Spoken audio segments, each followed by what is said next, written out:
Hey there! Have you ever felt like your moral compass just doesn't point north anymore? That's because, my friends, we're swimming in the ocean of our culture's opinions on love, sex, and everything in between. But what if I told you there's a way to dry off and find true north again? Let's chat about mountains for a second. Majestic, challenging, and often a backdrop for some life epiphanies. I'm reminded of this author who, on a getaway to Whistler, looked at those rugged peaks and had a brainwave about love and relationships. Stick with me. This is where it gets interesting. Picture this. Our society is like those mountains, right? But instead of trails, we've got this cultural avalanche of ideas about how to navigate love and sexuality. And the church? Sometimes it feels like we've been given a map to Hogwarts rather than this rocky terrain we're living in. So, how do we reframe our view? How do we ensure that our goggles aren't just fogged up with every passing trend?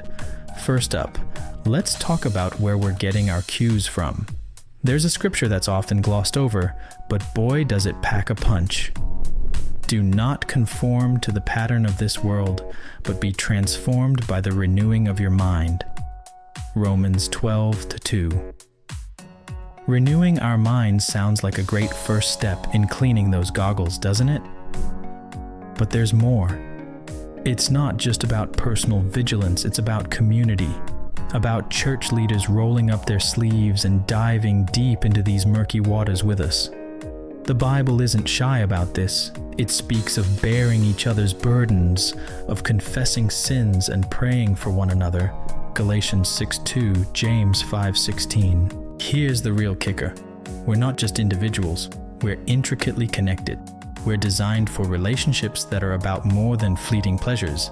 They're about growth, sacrifice, and yes, sometimes they're about navigating some pretty tough questions together. So, when it comes to our modern world, where exactly are we heading?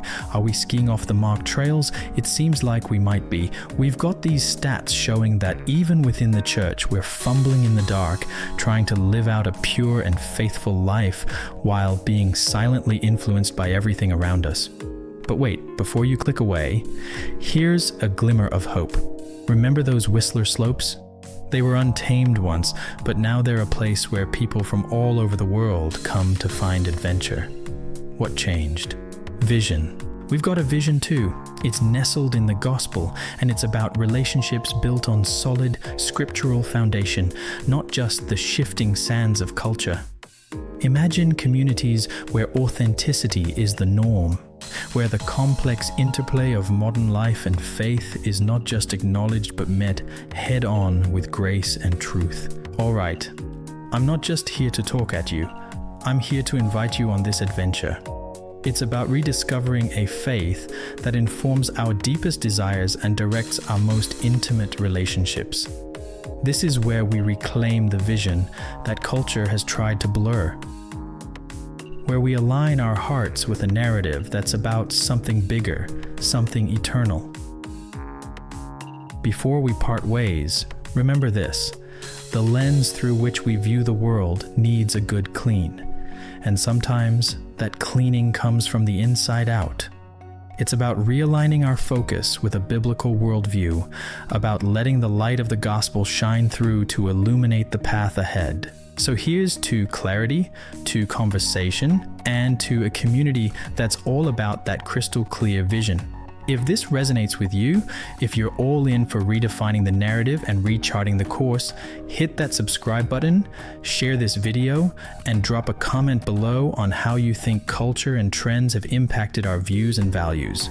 Let's keep this dialogue going because together, we're on this journey to a clearer vision in a cluttered world. And hey, don't forget, the view's always better from the mountaintops, so see you on the climb.